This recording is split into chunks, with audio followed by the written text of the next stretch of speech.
If only I had listened.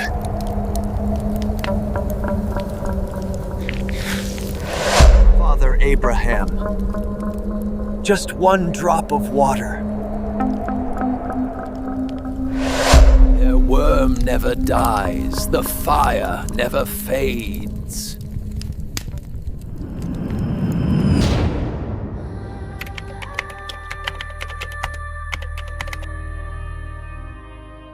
You've heard of hell, but have you ever felt it press against your chest like a weight you cannot lift?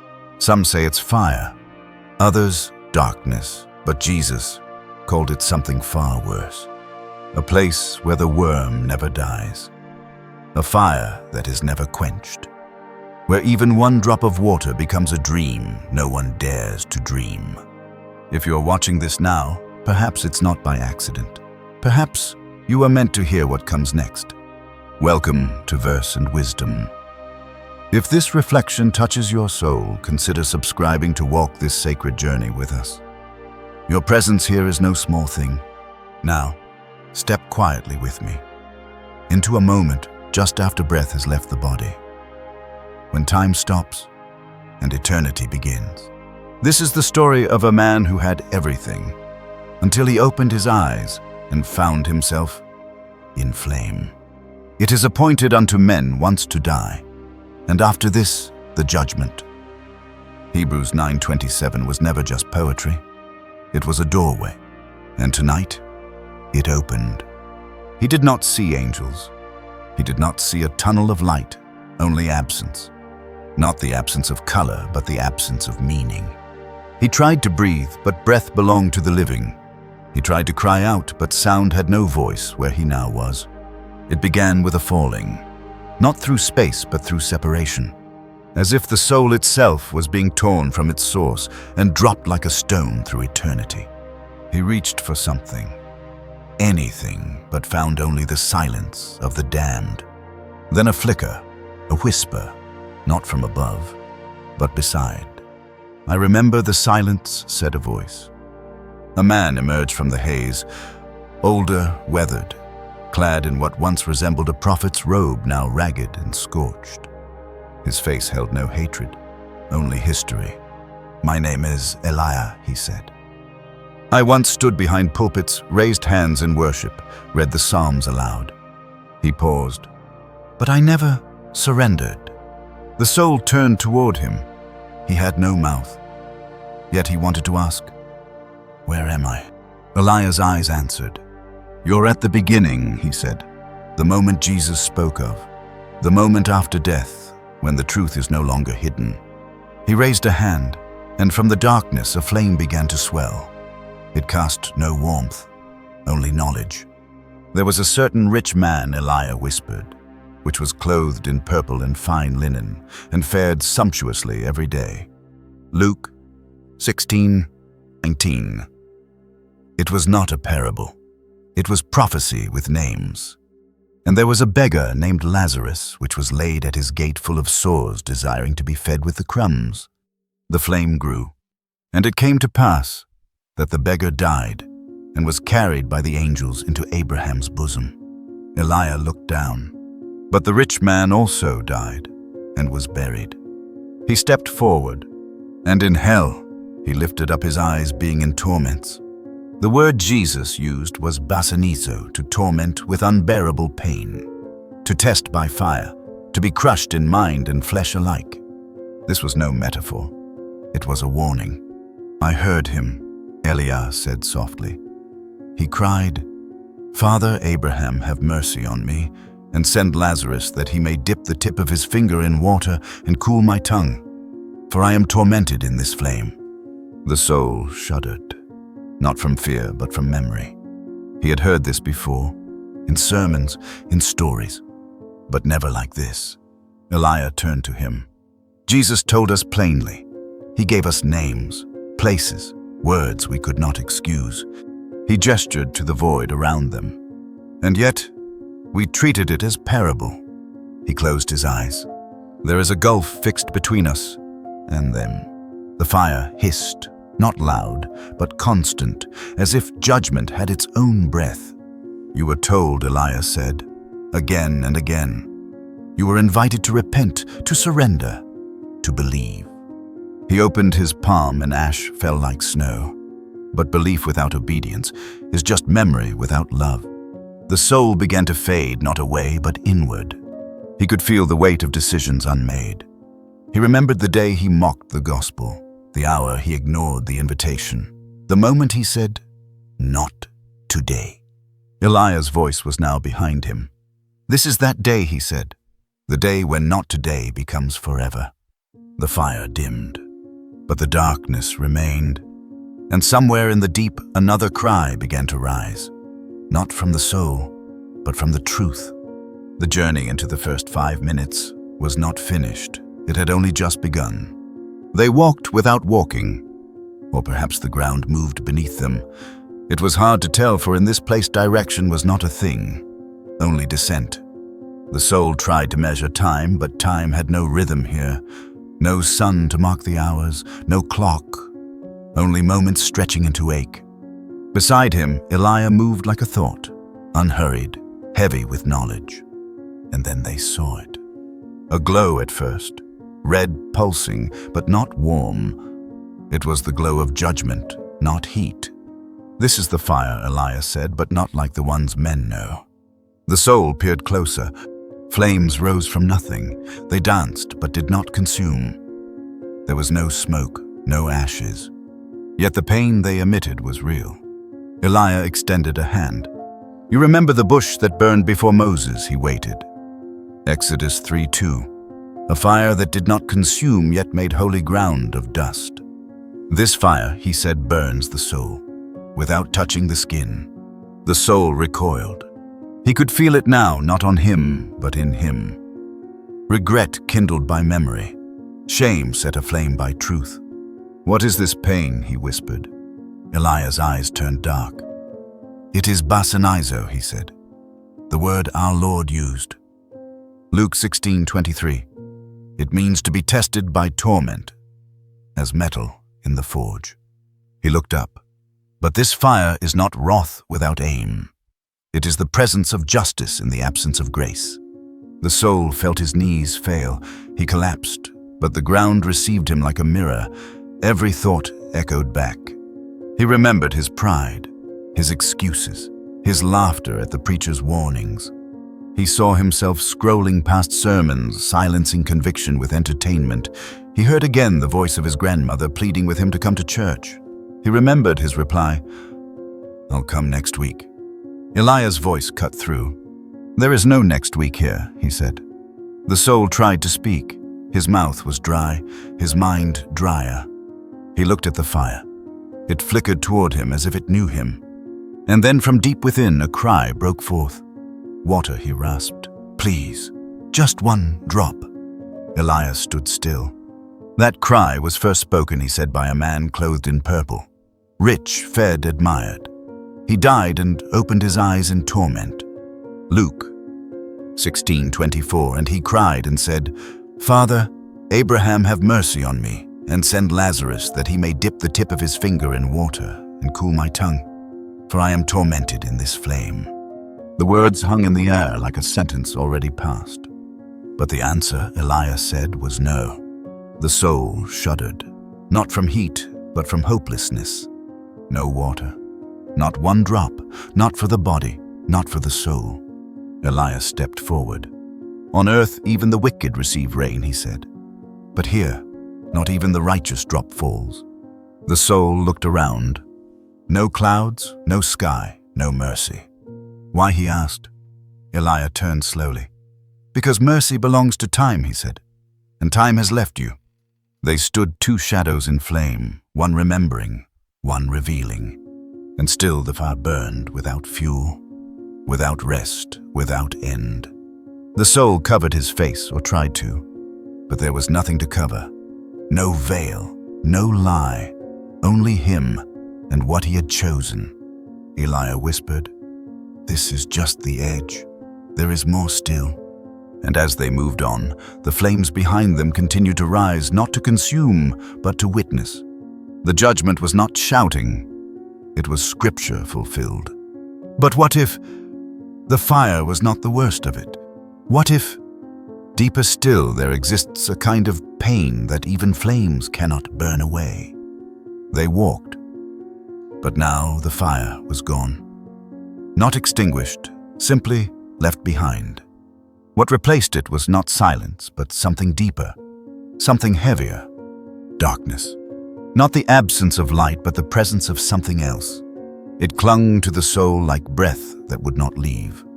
It pressed inward, not around the body, but into the mind. This, Eliah whispered, is what Jesus called the outer darkness. He paused, then recited the words like prophecy. There shall be weeping and gnashing of teeth. Matthew 8:12. The soul strained his eyes but found no vision, not even shapes, not even memory. He blinked. The darkness blinked back. It is alive, he said, not as a question, but as revelation. Eliah nodded slowly. Yes, but not alive as you once understood life. It sees, but does not reveal. It listens, but never responds. The soul reached out and for a moment thought he felt a surface. Cold. Breathing. What is this place? Eliah's voice was distant now, or perhaps it was close but smothered in shadow. This is what happens, he said, when the light of the world is removed. John 8:12. I am the light of the world. He that followeth me shall not walk in darkness. But you did not follow, Eliah whispered. The soul turned inward. Thoughts raced, but they were no longer private. The darkness heard them. It did not echo them. It consumed them, not to destroy, but to display. And one by one they returned. Memories. Sins, words once whispered in secrecy, eyes once rolled in mockery, moments dismissed as harmless. All returned, all replayed. Not in color, but in weight. He remembered the night he lied to preserve his image, the hour he laughed at a friend's faith, the day he denied the tugging in his chest as the pastor gave the altar call. And now, none of them could be denied. Eliah stood still. This is not torture, he said. This is truth, uncloaked, undeniable, unshared. The soul felt himself unraveling, not dissolving, but being seen too deeply. I feel naked, he murmured. Eliah did not comfort. There is no fig leaf here, he said, no covering, only knowing. The soul cried out, but the sound never traveled. The darkness swallowed it whole and returned nothing. He dropped to his knees, not in worship, in collapse. What is this pain? Eliah answered softly. It is the realization that you are known, but not loved, seen, but not received, remembered, but not rescued. The soul trembled. He had heard preachers speak of judgment. He had imagined gavel and robe thrown in sentence. But this was worse. This was being surrounded by the full memory of who he was, with no voice to plead and no one left to listen. How long must I stay here? He asked. Eliah did not answer, but the darkness did. It did not speak yet, it filled him with the understanding. There is no clock here, no morning, no next. Only now, and now is forever. The soul rose slowly. His form was dim, his thoughts clearer than they had ever been. And then came the question, not from Eliah, not from the darkness, but from within. What if this is only the preparation? He looked to Eliah, and there is still something deeper. Eliah nodded once, and the darkness, as if amused, opened another way. There was no warning, only sound. It did not echo, it did not build, it simply existed, a weeping. Not from one place, but from every place. Low at first, then sharp, then breaking. The soul turned to Eliah. What is that? Eliah did not answer. Instead, he whispered scripture. His voice cracked like something remembering itself. And shall cast them into a furnace of fire. There shall be wailing and gnashing of teeth. Matthew 13:42. The cries grew, not louder but closer. They were not voices, they were fractures. Tears without eyes, sobs without breath, pain without skin. This, Eliah said, is the cry that never stops. The soul looked around. There were no people, no faces. Only the sound of loss that had no name. Where are they? He asked. Eliah paused. They are not far, he said, but they are not visible, because they are not looking out. The soul didn't understand. They are looking inward, Eliah continued, at everything they cannot undo, at every truth they once dismissed as exaggeration. The soul tried to speak, but the weeping seeped into him, not through his ears, through memory. He heard the voice of a child, asking Daddy what happens after we die. He heard the voice of an old woman. I only wanted to be sure. He heard the voice of a preacher, his voice, saying words he never believed. And behind them, all beneath them all, a grinding, like teeth against stone. What is that? He asked. Eliah's face darkened. The gnashing, he said, not of demons, but of men. It is the body's final revolt against truth. The cries deepened. They did not ask for help. They did not blame. They only mourned. They have realized, Eliah said, what they are missing. Forever. The soul fell silent. He knew weeping. He had cried at funerals, at breakups, at regret. But this was different. This was the soul wailing for itself. Is there no comfort? Eliah shook his head. No one can dry these tears, not even God, because these are not tears of pain, but of clarity. The soul staggered forward. He clutched at his chest, not from pain, but from knowing. These were not strangers' cries. They were familiar. Too familiar. One voice sounded like him, another, exactly like him. He looked at Eliah. Are these mine? Eliah did not answer, but he did not need to. The cries continued. Some were soft, some were silent, but all were final. The soul whispered, I thought judgment would be fire. I thought torment would be chains. Eliah closed his eyes, and Jesus said, bind him hand and foot, and take him away, and cast him into outer darkness. There shall be weeping and gnashing of teeth. Matthew 22:30. The soul trembled. How long must they cry? Eliah opened his eyes. They are not waiting for mercy, he said. They are waiting for nothing. There is no rescue. There is no answer. The sound thickened, not in volume, but in weight. The soul sank to his knees, not in reverence, in recognition. He had never imagined eternity could sound like this. Not shouting, not cursing, just the slow and steady undoing of the human soul. He looked back, but the path was gone. Forward, only darkness and weeping. And somewhere within a new fear began to form. What if these voices were not echoes? What if these cries were his own future voice? They descended again.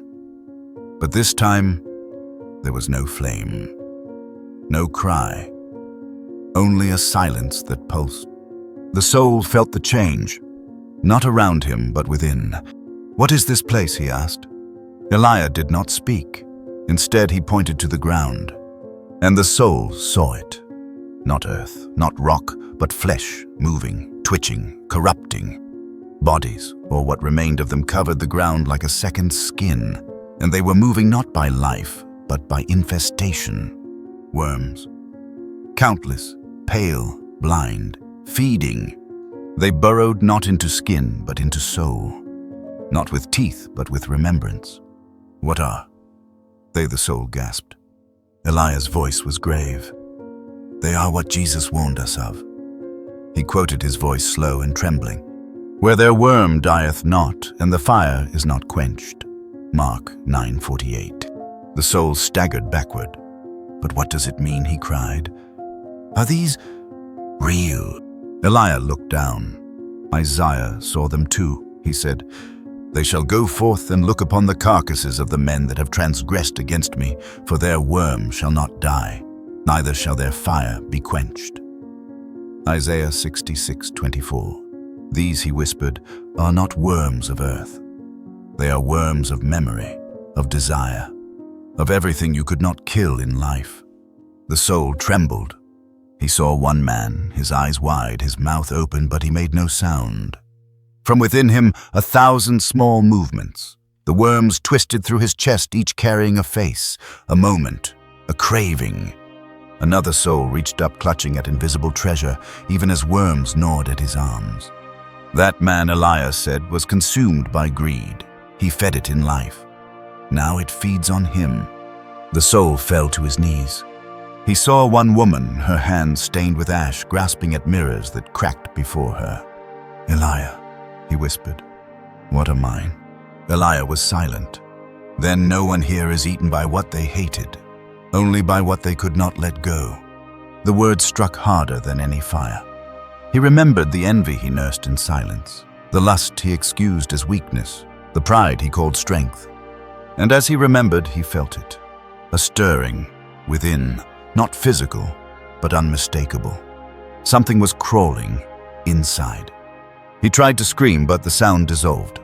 He clawed at his chest, but his hands passed through. "Eliah." He cried, "Get them out!" Eliah's eyes were full of sorrow. "They are not in you," he said. "They are you, made visible, fed eternal." The soul collapsed. He remembered every sermon where sin was treated lightly. Every moment he justified what the Spirit convicted. And now those justifications had teeth. "They do not die," Eliah said, "because the soul does not die." He pointed to the horizon. "This is why hell lasts forever, because memory lasts forever." The soul wept, but the tears were not water.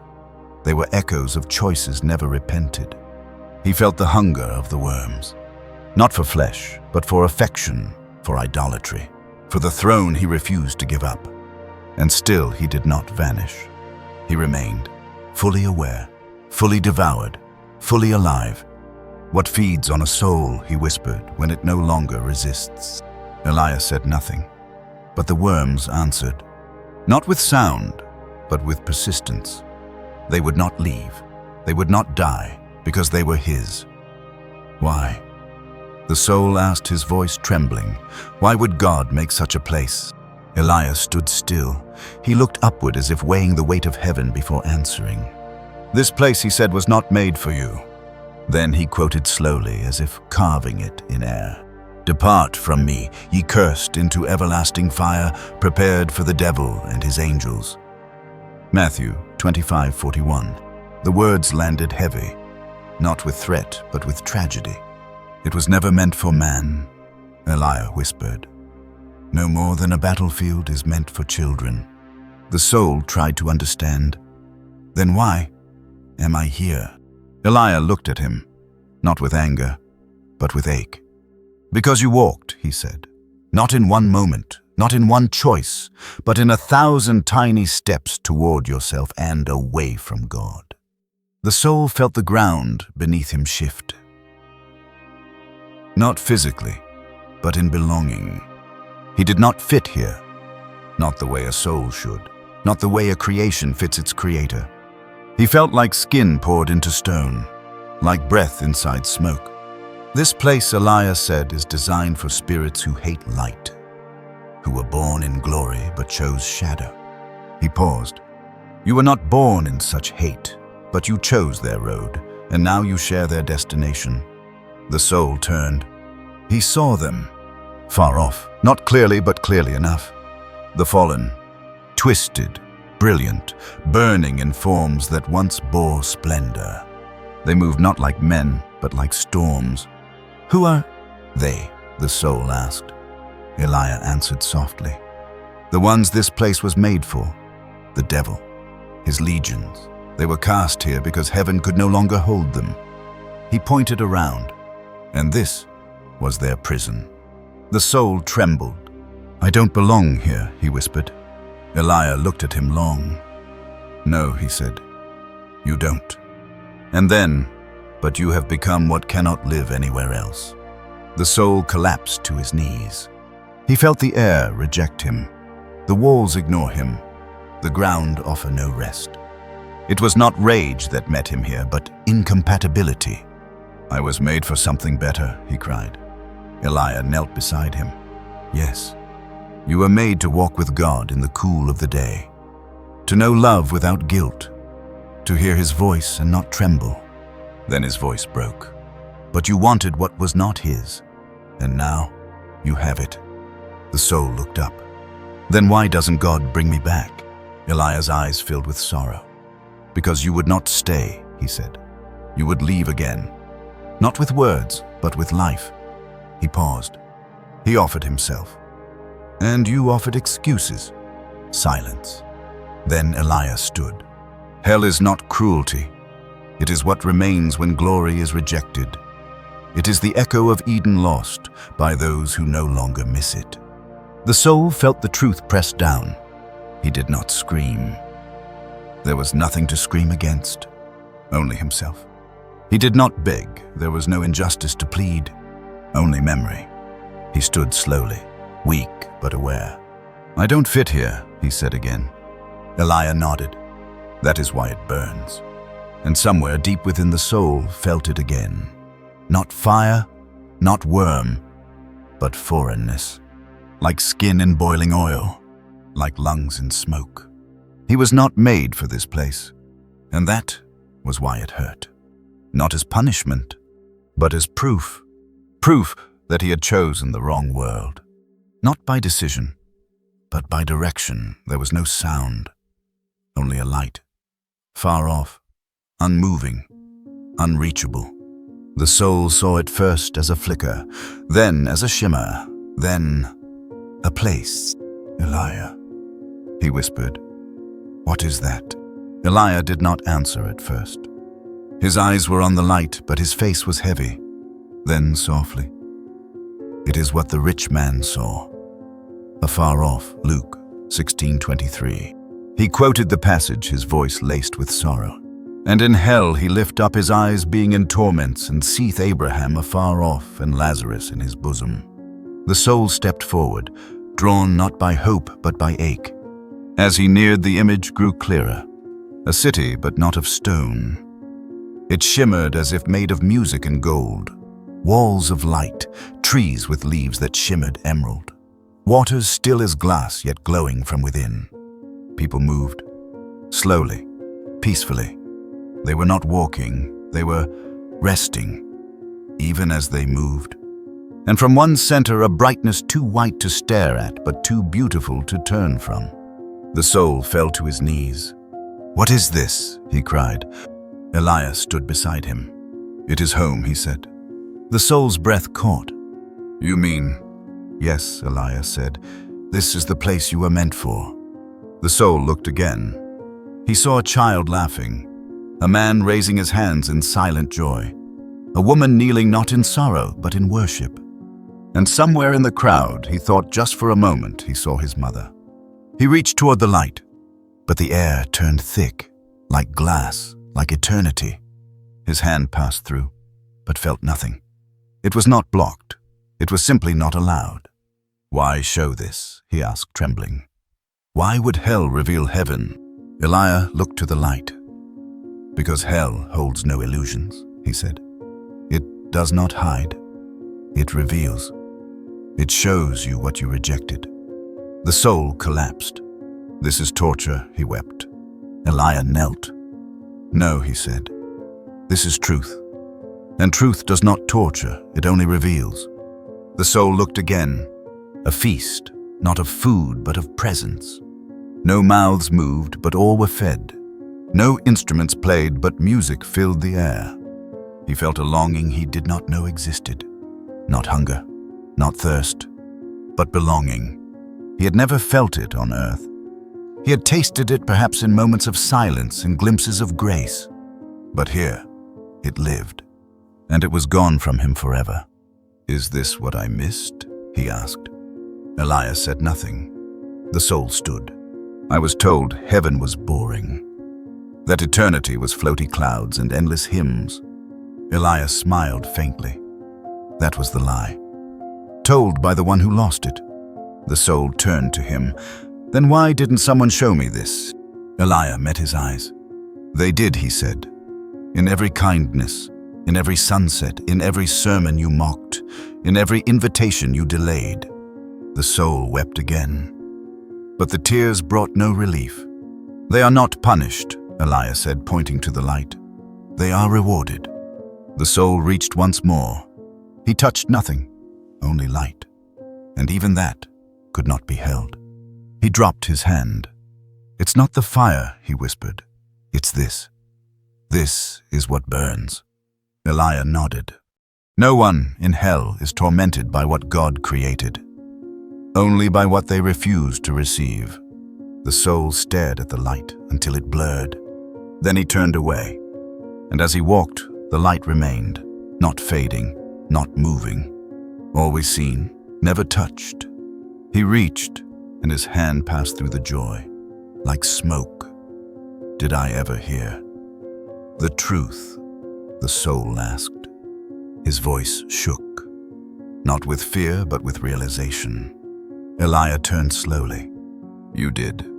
The soul stared. How do you know? Eliah's face did not change. Because you remember, even now. The soul stepped back. What do I remember? Eliah quoted his voice echoing from the scripture. I pray thee therefore, Father, that thou wouldest send him to my father's house, for I have 5 brethren. Luke 16:27-28. Even in torment, he said the rich man remembered. His brothers, his home, his warnings. The soul trembled. You mean, I'll remember all of it? Eliah nodded. Not just what you did, but what you ignored. And then it began. Not a vision, not a dream, but memory. He saw her, his daughter, 6 years old, asking him what heaven looked like. He had laughed, not cruelly, just casually. He saw his co-worker standing by the vending machine, inviting him to church. Twice. He saw the Bible on the shelf, still in its plastic. He heard the verse he once mocked, "For God so loved the world." And suddenly every moment of invitation was a weight. Not because they condemned, but because they had passed. You won't forget, Eliah said. No one here does. The soul fell to his knees. These were small things, he whispered. I didn't know they mattered. They were the door, Eliah replied. Not the judgment, the way out. The soul looked up. Tears again, but now from recognition. Not of sin, but of silence. He had not cursed God. He had not burned Bibles. He had simply looked away. What happens to memory here, he asked. Eliah answered gently. It lives. It becomes a mirror. The soul shivered. What does it show? Eliah looked him in the eye. Not your face, but your chances. The soul clutched his head. He heard his grandmother praying. He saw the street preacher on the corner. He smelled the dust of the church pew from his childhood. Everything had been planted. Nothing had taken root. And now he could not forget. Why doesn't memory fade, he asked. Eliah paused. Because eternity has no distance, only depth, and the deeper you go, the clearer truth becomes. The soul sobbed. I thought death would erase. Eliah finished for him, but instead it reveals. The soul stood, staggered. What else will I remember? Eliah looked toward the unseen, everything that pointed home. He gestured slowly. And everyone you chose not to follow. The soul wept. He did not plead. He did not argue. He simply wept as memory unfolded its perfect witness. Every sermon half heard, every moment of guilt quickly silenced, every whisper of the spirit he had dismissed as emotion. Now they stood together as a choir he could not mute. He turned to Eliah. If memory can survive death, he whispered, what else might I carry with me forever? The path dropped again, but this time it was not heat that met them. It was dark. Not dim, not shaded. Darkness, like fabric, like breath, like thought. The soul stopped walking. I can't see, he whispered. Eliah did not move. You're not supposed to, he said. Then he quoted his voice like thunder muffled in ash. The children of the kingdom shall be cast out into outer darkness. There shall be weeping and gnashing of teeth. Matthew 8:12. The soul strained to find shapes, edges, anything. But the dark was not absence. It was presence. It pushed back. It had no eyes, but it watched. No breath, but it surrounded. "It's alive," the soul said. Eliah nodded slowly. "It knows you," he said. "It knows where you've been, what you've loved, what you feared." The soul began to tremble. It was like walking through memory with no light to lie to. No shadows to hide in, only exposure. "I thought darkness would hide me," the soul murmured. Eliah turned to him. "That's what the guilty always hope," he said. "But here, darkness does not conceal. It reveals." The soul covered his face, but his hands offered no refuge. He remembered Psalm 139:12. "Yea, the darkness hideth not from thee." But that verse had once brought comfort. Here it felt like indictment. Eliah continued, "On earth you thought darkness was safety. A room, a mood, a hiding place." He stepped forward. "But here it is sight. For sin has shape, and shape casts no shadow when all is black." The soul wept. "Why does it feel like it sees me?" Eliah's face was grave. "Because you are no longer layered, no mask, no costume, no culture, only essence." The soul tried to speak, but the dark stole breath, not suffocating, but swallowing. It hurt him think. That was worse. "This place," Eliah said, "is not made of fire. It is made of the absence of everything used to distract yourself with." He paused. "No screens, no noise, no busyness, just you and what you are." The soul cried out, but no echo returned. "I'm alone," he whispered. Eliah answered, "You were always alone? You just couldn't feel it until now." The soul tried to run, but the darkness did not move. He did not bump into walls, because there were none. Just space, infinite, silent, heavy. Eliah's voice broke the void. "Darkness here is not an environment. It is a mirror, but not of light, of substance." The soul fell. Not down, just away. "I want light," he begged. Eliah stepped beside him. "You want comfort, but you never wanted cleansing." The soul's mouth trembled. "I would take it now." Eliah's eyes dimmed. Only love can hold light. And love was something you used, but never became. The soul screamed, but even that was swallowed. He reached out, searching for edge, for break, for anything to hit. But the darkness gave him only himself. And in that was torment. They used to say God sees everything. The soul whispered, voice cracking. "But here, even the darkness sees me." It began like wind without breath. A moan. Far off, then two, then dozens. The soul stopped. "What is that?" he whispered. Eliah did not move. The sound, he said, that never stops. The soul strained his ears. It was not music, not speech. It was weeping. Not the kind that fades, but the kind that never learned to end. And beneath it a scraping, grinding, gnashing. "What are they doing?" he asked. Eliah's voice lowered. "They are remembering." Then he quoted like thunder in darkness. "There shall be weeping and gnashing of teeth."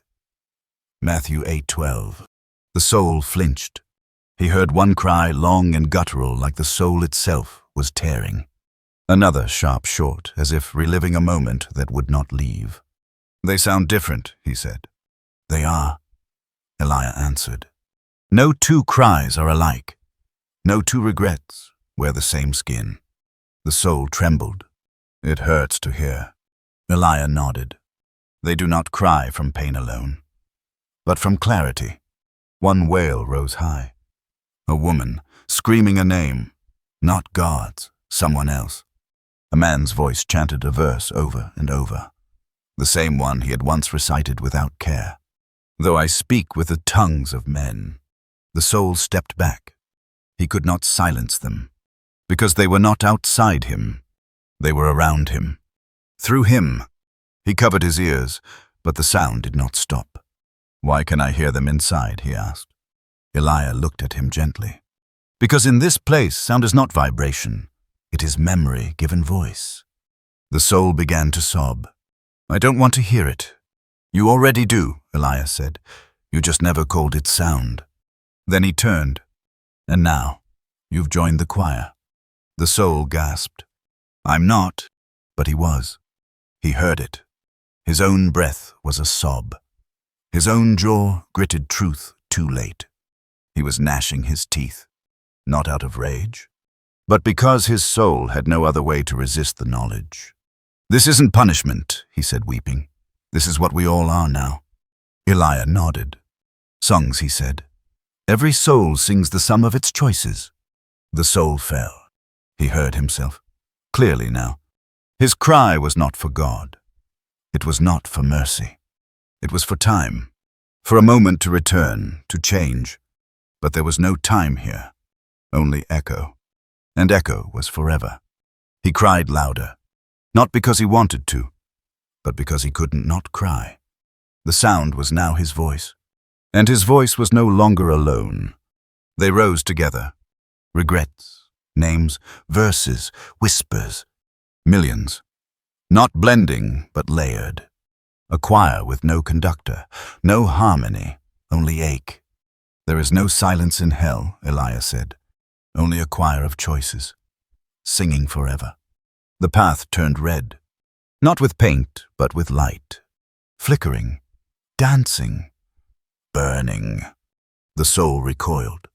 Fire, he whispered. Eliah did not deny it. Yes, he said, but not like earth's. They stepped forward. The ground pulsed not with heat, but with hunger. Ahead, flames rose, but not smoke. No ash. No end. The soul shielded his eyes. It doesn't burn down. Eliah's voice echoed Mark 9:44. Where their worm dieth not, and the fire is not quenched. The soul watched. Bodies moved in the flame, but were not consumed. No screams, just silence and glow. How can this be? He asked. Eliah pointed. This fire, he said, is not from your world. It does not need wood nor air.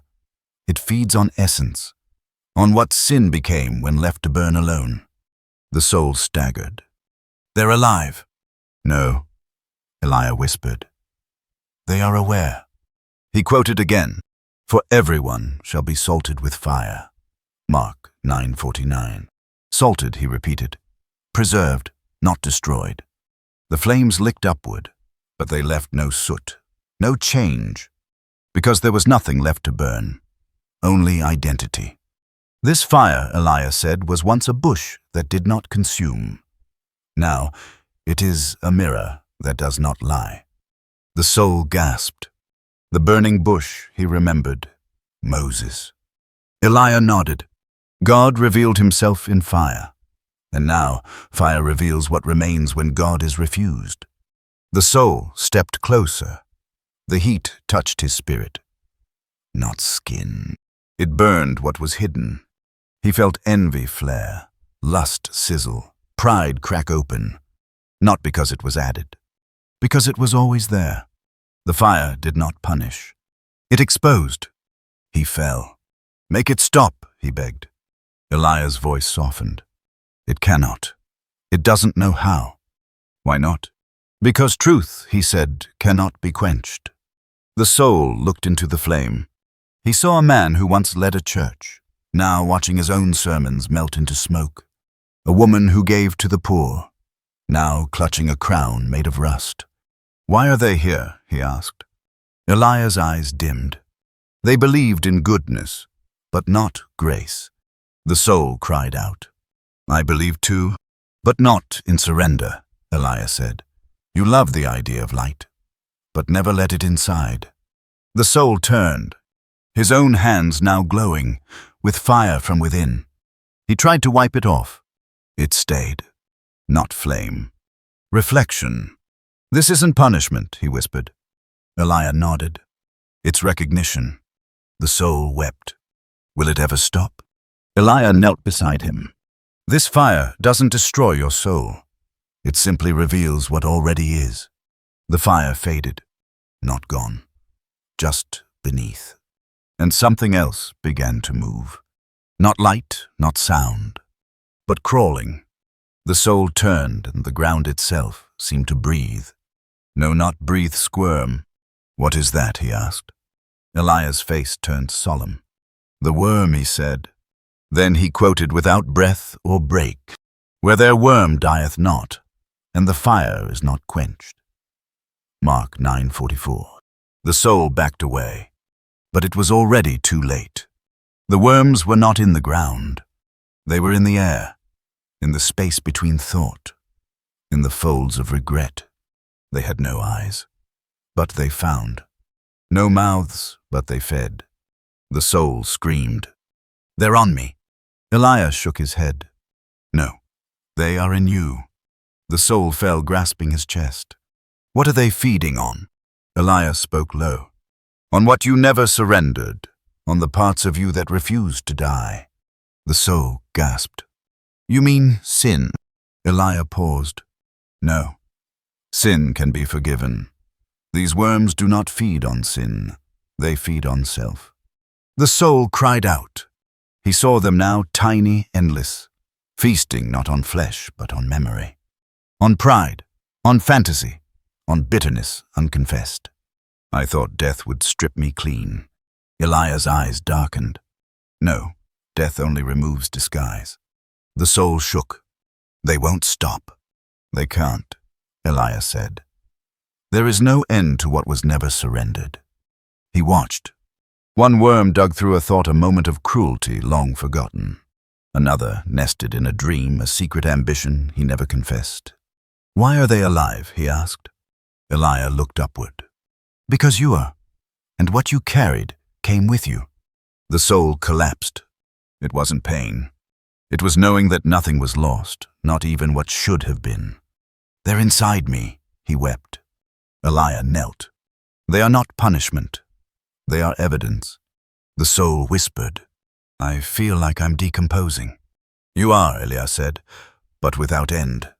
The soul trembled. "This is the opposite of resurrection." Eliah nodded slowly. "Yes, where resurrection makes life from death, this place lets death live forever." The soul wept again. He tried to claw them out, but they had no form his hands could grasp, because they were not things. They were truths, undealt with, unrepented, unforgiven. "You cannot kill what you refuse to surrender," Eliah said. And so, the worm lives. They had walked so long in dark that when light appeared even faint, the soul cried out. "There," he said, "a way out." Eliah did not answer. The soul ran, not far, but far enough to see. And what he saw was not a gate, not a ladder, not a door. It was a garden, brilliant, not from sunlight but from presence, a radiance not of flame but of joy. He fell to his knees. "I see them. Children running, faces familiar. A father's voice, a mother's laughter, a friend he buried long ago." The soul stretched his hands toward it, but there was a silence between them. Thick, uncrossable, final. Eliah appeared beside him. Luke's words fell from his lips. "There shall be weeping and gnashing of teeth when ye shall see Abraham and Isaac and Jacob and all the prophets in the kingdom of God, and you yourselves thrust out." Luke 13:28. The soul turned. There. Eliah nodded. "Yes, so close, but unreachable." The soul wept. "I didn't think I'd care. I always said if there was a heaven, it wouldn't want me anyway." He gasped. "But I want it now, more than anything." Eliah was still. Now is not a word that reaches through eternity. The soul clawed the air. "But they know me, they see me." Eliah's eyes softened. "Yes. And they weep." The soul froze. "They weep in heaven." Eliah nodded. For a moment. "Then the tears are wiped away." "By who?" "By the one who once wept for you."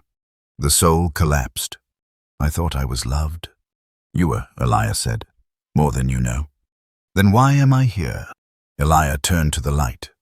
"Because love doesn't force. It invites. The soul shook. I thought I'd be dragged to hell. Screaming. Eliah's voice grew still. No one is dragged here. They drift. The soul sobbed. Tell me what separates us. Eliah answered. Not fire, not law, but choice. He pointed to the chasm. It was built one day at a time. The soul stared. He saw the distance as decisions, the gap as refusals, the silence as answered invitations left unopened. It's not a wall, he said. It's me. Eliah nodded. And now, you see what it cost. The soul reached again, but his hand met nothing, not even air, just the edge of what could have been. He turned. Will they remember me? For a time. And then they will remember only joy. He cried again. Then why show me this? Eliah said. So that you will know hell is not the absence of heaven. It is the memory of having said no to it. The soul's voice broke. There is no gate. Eliah nodded. Because none are trying to leave. Only to forget what they once were offered. The fire was behind him. The worms were gone. Even the screams had faded. Now only silence. No walls, no sky, no floor. Just thought. And in that void a whisper rose. Not from without. From within. What if I had listened? Eliah stood still. The soul turned. What if I had believed? What if I hadn't mocked? What if I'd just gone that one Sunday? Eliah said nothing. Because now there was nothing to say. The soul spoke again. I remember the day she asked me to come. She said, just once. He covered his face. I told her God wasn't real enough to interrupt my weekend. He shook. But I knew. I knew there was more. Eliah whispered a verse. Luke 16:27. I pray thee, therefore, Father, that thou wouldest send him to my father's house, for I have 5 brethren, that he may testify unto them. The soul wept. I would go, Eliah. I would shout it if I could. He knelt. I would beg them. Eliah said nothing. Because there is no Lazarus to send from here. The soul looked up. I thought there would be answers. There are, Eliah said. Then why don't you give them to me? Because you've already heard them. The soul collapsed. That can't be true. Eliah turned. In this place there are no new answers. Only questions you never wanted answered until now. The soul screamed. Is it too late? The silence swallowed it, like a stone dropped in space. He whispered it again. Is it too late? No echo. Not even from himself. He was alone with the asking. And the asking was his prison. He clawed the unseen ground. I would believe now. Eliah's voice dimmed. But belief is no longer choice. It is sight, and faith is for the unseen. The soul shook. Then why can I still think? Eliah replied. Because thought was God's gift. And even now it lingers. The soul looked up. What will I do? Eliah's voice broke into stillness. You will ask. And then, you will ask again. He wept. Forever he would question. Forever he would know the answer. But not how to reach it. There was no path, no sermon, no open door. Only memory and longing and the echo of decisions. The soul whispered, there are no new answers in hell. He bowed his head. Only questions that now have nowhere left to go. The path narrowed. There was no flame, no worm, no cry. Just stillness, and a presence the soul could not name. He stepped forward, and there on a pedestal of silence lay a scroll. Eliah did not speak. He only looked. The soul reached out, hands trembling. The scroll unfurled, not by force, but by invitation. And what it held was not law, not wrath, but memory. Moments, dates, names, each one a breath when the soul had heard and turned away. I don't understand, he whispered. Eliah spoke for the last time. Hebrews 9:27. It is appointed unto men once to die, but after this, the judgment. The soul looked down. There was no murder here, no blasphemy, Only neglect. A child's voice inviting him to church. Ignored. A sermon heard half-heartedly. Dismissed. A night where fear made him pray. But no follow-through. No crime. Only refusal. Is this judgment? He asked. Eliah's eyes closed. No, this is your own record. The soul fell. There's no anger. There is no need, Eliah said. Justice is not loud. The soul clutched the scroll. I thought judgment would be dramatic. It was Eliah answered. Each choice was a sentence you wrote with your life. The soul trembled. I didn't mean, but you meant not to. That was enough. A light flashed. But it was not heaven. It was the light of a door closing, not slammed. Withdrawn, like breath that stops. The soul looked up. No appeal. Eliah's face was stone. To whom would you appeal? You are the judge of what you loved. The soul wept, and the scroll returned to silence. No flame consumed it, because truth does not burn. It simply remains. He knelt, not by command, but by weight, and in that kneeling no voice came, because no voice was needed. The soul finally understood. Hell was not the verdict. It was the echo of a sentence the soul wrote for itself. Silence. True now. Not absence of noise, but presence of finality. The scroll had closed. Eliah had stepped back. There was no flame, no torment, only knowing. And in that knowing a sound, faint, not from above, not from without, but from within. A voice not Eliah's, older, softer. A whisper he once heard at the edge of sleep. John 5:24. He that heareth my word and believeth on him that sent me hath everlasting life, and shall not come into condemnation, but is passed from death unto life. The soul froze. He remembered, not the verse, the moment. A radio barely audible. His mother's tears in the kitchen, that same voice saying that same verse. And he had laughed. Called it emotional nonsense. But now the voice echoed. Not to offer. To remind. Eliah turned one last time. You heard him. The soul looked up. Tears had no fire left to burn through. I didn't believe. Eliah nodded. But you heard, and memory is mercy's last footprint. He began to walk. Wait, the soul cried. Is there anything left? Eliah paused. Only what you carry. And what you carry is what you chose. He vanished. And the soul remained, not in torment, not in wrath, but in recognition. He sat. There was no Satan, no demons, no chains, only the absence of the one who had called him so many times. He whispered, I heard you, I remember, and that memory was not cruel. It was clear, because even now mercy whispered, not to save, but to witness. To testify that it had come. It had stood at the door and knocked, not once, but many. If mercy the soul whispered could speak again, his voice trembled. It would ask, what did you do with my invitation? Thank you for walking with us through this solemn journey. If your heart stirred, if questions rose, know this, you are still breathing. And while breath remains, so does the invitation. May your days ahead be filled with light that calls you closer and silence that still whispers his name. Until we meet again, may grace find you before the fire ever could. We'll see you in the next story.